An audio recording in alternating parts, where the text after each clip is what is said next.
Vamos começar com os pênaltis, então, Paulo César de Oliveira, porque parece que não tem tanta discussão, nem no pênalti cometido pelo Filipe Luiz a favor do Coritiba, também no pênalti sofrido pelo Wesley. É penalidade fácil de marcar em campo? Eu acho que o mais importante nas duas decisões é porque foram tomadas no campo de jogo sem transferir responsabilidade para a cabine do VAR. Primeiro, essa disputa do Filipe Luiz com o Robson. E no detalhe, se a gente puder parar um pouquinho, por favor, se a gente puder voltar um pouquinho, acho que o ponto-chave dessa disputa é quem chega primeiro e quem toca na bola. O Robson ele é mais rápido, a gente pode soltar agora, por favor.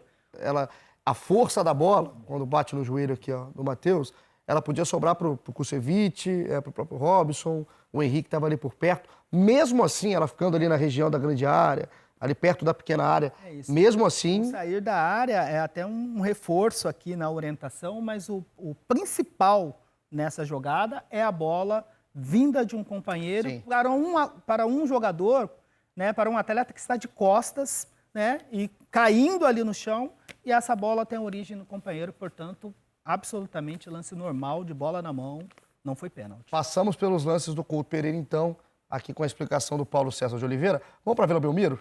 Porque a Vila tem um lance chamado pelo Renato Portaluppi, inclusive na coletiva, que é a expulsão do Reinaldo. São 2 cartões amarelos, PC, cartões merecidos, a expulsão é justa? Então, acho que vale fazer a observação que o Reinaldo é um excelente jogador, mas ele sempre, às vezes, está num ponto, passa um pouco do ponto na questão do combate com os adversários, que é permitido o jogo, sim, o futebol é um esporte de contato, mas às vezes ele passa do ponto na questão da reclamação, na questão de enfrentar a arbitragem, na questão de, depois que a bola é disputada, aquela coisa do embate com o companheiro. Acho que vale essa observação e ele tem recebido alguns cartões bobos durante o campeonato. Não sei se nosso time conseguiu puxar o primeiro cartão dele, que foi aos 15 minutos do primeiro tempo. É esse. Olha só, uma bola que era a favor do Santos, ele tem ali uma ação que é de impedir o reinício do jogo, de segurar a bola, retardar o início do jogo. O jogador do Santos, né, o Joaquim, chega ali para poder tirar a satisfação ali, está jogando em casa, está em busca do resultado, ele volta, peita o Joaquim, causa todo esse confronto e a decisão do árbitro, até para controle de jogo, qual foi? Advertência com cartão amarelo para os 2 jogadores, advertência de cartão amarelo para os 2 jogadores, para o Reinaldo e também para o Joaquim. Esse lance, na transmissão, nós não tivemos o replay, não foi dado o replay, porque após esse lance, a gente ficou repercutindo a questão do gol do Santos, se a bola tinha saído ou não da área. O que a gente tem que avaliar aqui é o seguinte, não dá por essa câmera para perceber se esse braço do Reinaldo efetivamente atingiu o rosto do Dodi. Não dá para perceber, porque hoje... Todos os contatos nos adversários, muitas vezes no ombro, no peito, ele tem se transformado em contato no rosto, que o jogador cai com a mão no rosto, simulando um tapa. Então, por esse ângulo, realmente não dá, não temos, né, não foi rodada nenhuma imagem num ângulo de trás do gol, não deu para perceber. Qual poderia ser a outra avaliação se efetivamente, se essa mão dele ali atinge o rosto e ele está com o braço aberto, atingindo a cabeça, atingindo o rosto em velocidade, é sim uma falta para cartão amarelo. Como eu não tenho uma câmera conclusiva, eu fico com a decisão do campo de jogo, né? Eu vou atuar aqui como VAR, eu não tenho uma câmera conclusiva aqui para poder discordar do Paulo Zanovelli. Outra questão que você pode avaliar nessa jogada é a questão tática, que após a perda de bola ali do Reinaldo no meio do campo, o Dodi sai em velocidade, estão disputando o espaço, e a questão tática pode ser debatida se pode transformar num ataque promissor. Por essa bola estar mais aqui na lateral, o Dodi em nenhum momento assim teve o controle da bola, está um do lado do outro, tem a cobertura lá do Santos, tem um companheiro aqui do Santos, mas a defesa do Santos, do Grêmio, teoricamente, até peço apoio para vocês, na questão tática, teoricamente a defesa está bem posicionada. Está em velocidade aqui, não tem o domínio pleno, contato da bola, porque quando o jogador tem essa bola, sai em velocidade, recebe a falta do adversário, impediu o ataque promissor. Para mim aqui, não caracteriza tão assim um ataque promissor, porque você pode ter a cobertura, a chegada dos defensores. O que justificaria o cartão é se esse tapa foi no rosto ou não, e por esse ângulo eu não consigo não Definir. tem uma imagem A conclusiva. gente pode soltar de novo o lance? eu queria ver também. Pra gente ver, porque tem uma outra pergunta para fazer, PC, não sei se é a mesma pergunta do Ramon. Não, vai você. É sobre a intenção. Eu queria ver o lance desde o início. Esse é o primeiro cartão, é o cartão por causa do confronto com o Joaquim, é o cartão no primeiro O lateral tempo. que era para o Santos, ele retardou o reinício e aí depois criou todo esse confronto. Então esse cartão foi dado para o Reinaldo lá no primeiro tempo. O do segundo tempo, que é o que o PC explica aqui pra gente não tem a imagem de frente para ver onde bate ali. A questão da intenção. Se é na corrida e o Reinaldo não tem a intenção de atingir o Dude, mesmo assim, vamos supor que a mão do Ramon pega no. A mão do Reinaldo pega no rosto ali do Dude. A gente está vendo o lance aí agora. Se a intenção não foi de pegar e acabou batendo também, o cartão amarelo deve ser mostrado da mesma forma. Hoje, para contatos no rosto e na cabeça, existe uma recomendação de aplicação de cartão amarelo por ser partes do corpo sensíveis. O jogador tem que ter o cuidado na hora de usar o braço, né? Pode ser considerado como uso indevido do braço. Mas, PC, olha Uma coisa só, importante, o Dodge também é uma disputa de espaço, sim, né? no Um querendo momento, tomar a frente o Dodge do outro, que é também normal. Tem uma ação ali com o Exato. braço, né? Aquela coisa de disputar o espaço. Não pesa estatura também, porque o Reinaldo parece um pouco maior. O Dodge tá vindo por fora, ele tenta botar esse braço os dois, olha lá, a gente viu agora, né?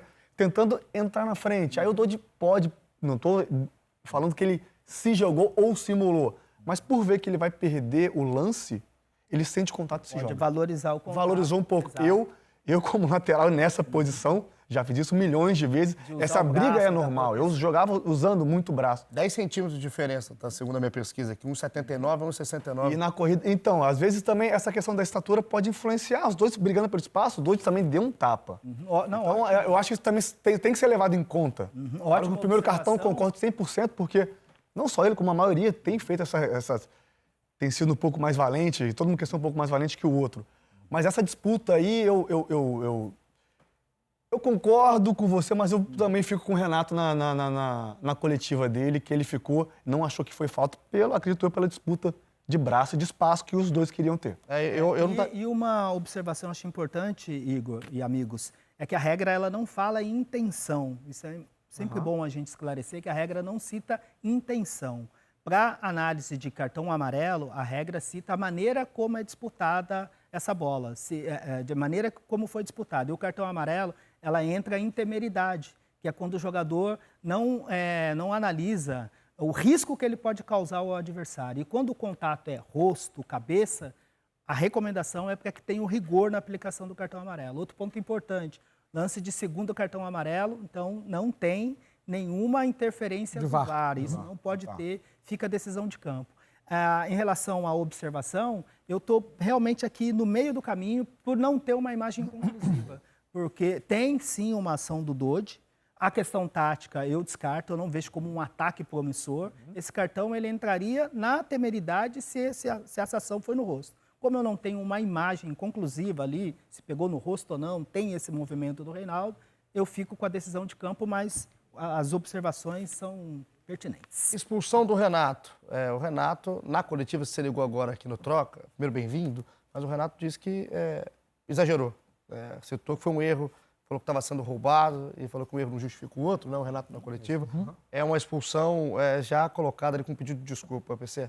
Isso, e ele mesmo, né, chega a citar que ele foi muito bem expulso. O quarto árbitro, o Hilbert Estevam, chega a fazer o sinal, né, de roubo ali, rodando o polegar ali na palma da mão. Não sei se era para justificar o que o Renato falou ou se o Renato chegou a fazer esse tipo de gesto, né? Então, olha só, ele faz o Hilbert faz esse gesto. Tá claro. Então, é sim uma ofensa que tem que ser punida com cartão vermelho. O Renato já fez ali até uma defesa fez a nossa prévia, também, né? Já fez uma defesa já prévia. definiu a nossa Eu acho que vale polêmica sim, nenhuma. a observação que o Renato não é um treinador que é expulso costumeiramente, não. Normalmente ele tem bom comportamento, você se posiciona a respeito da arbitragem, inclusive favorável à arbitragem em alguns momentos, mas se ele agiu dessa forma, realmente é uma ação para cartão vermelho. E depois, no relato da súmula, a gente vai saber se, além da palavra, se ele fez o gesto ou se o Hilbert ali estava justificando para deixar clara a expulsão do Renato. Renato acabou com qualquer tipo de polêmica aqui pra gente.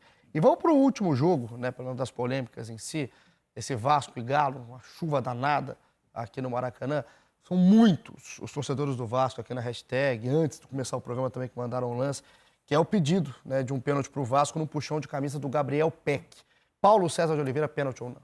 Esses lances de puxão de camisa, de segurar o braço, são sempre lances que geram ótimos debates, né? Porque o que deve ser avaliado nesse tipo de jogada, primeiro, é se a ação do defensor tem impacto suficiente, impede o movimento do adversário. E a gente tem um outro ângulo, olha só, que a gente foi buscar ali separando o lance, primeiro pela câmera de impedimento, a posição dele é legal, o Arana dá condição, o próprio Maurício Lemos também dá condição, tem a ação na camisa do pé.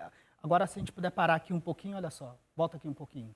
Tá aqui. Essa é uma outra ação também que muito provavelmente deve ter sido observada pelo VAR, que na transmissão não tinha passado, mas quem segura o puxão primeiro... do Peck? Oi? O Peck puxando primeiro? Isso, quem segura primeiro, quem está puxando primeiro, olha só, se a gente puder seguir, o próprio Peck, né, tá na hora de fazer o giro ali, na movimentação, ele tem essa primeira ação, né, de agarrar, de puxar a camisa, tem a mão do Maurício Lemos também. Na sequência, depois que o Peck solta a camisa do Maurício Lemos, o Maurício efetivamente segura a camisa do Peck, mas o que diz a regra em relação à infração de segurar o adversário? O segurar deve ser infração quando a ação no corpo ou no equipamento do adversário, na camisa, do calção, tem impacto e impede o movimento do adversário, impede o adversário de se movimentar.